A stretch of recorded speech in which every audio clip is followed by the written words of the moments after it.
Баршаңызға сәлем достар, сіздермен Фируза. Бүгін мен сіздерге жұмыртқасыз, сүтсіз жасалатын және де миксерді қажет етпейтін пирогтың рецептісімен бөлісетін боламын.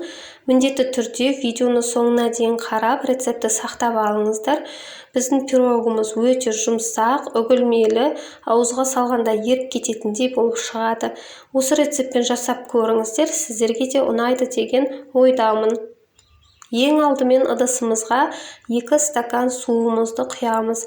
Мендегі стаканның мөлшері 100 грамм. Енді суымыздың үстінен 1 стакан сұйық майымызды құямыз. Жақсылап венчикпен араластырып аламыз.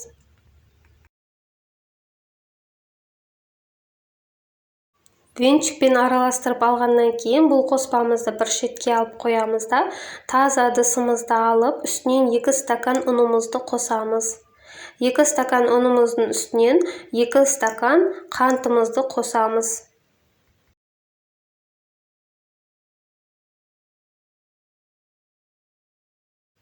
Және оның үстінен 1 стакан какао ұнтағын қосамыз.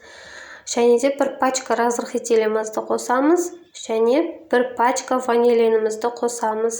Ванилин қоссаңыздар, пирогтарыңыз өте керемет дәмді болып шығады. Ерекше дәм беретін болады. Барлығын қасықпен жақсылап араластырып аламыз.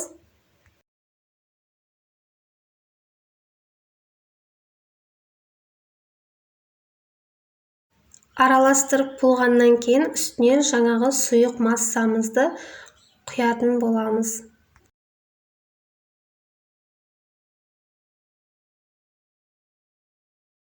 Және венчикпен жақсылап араластырып шығамыз.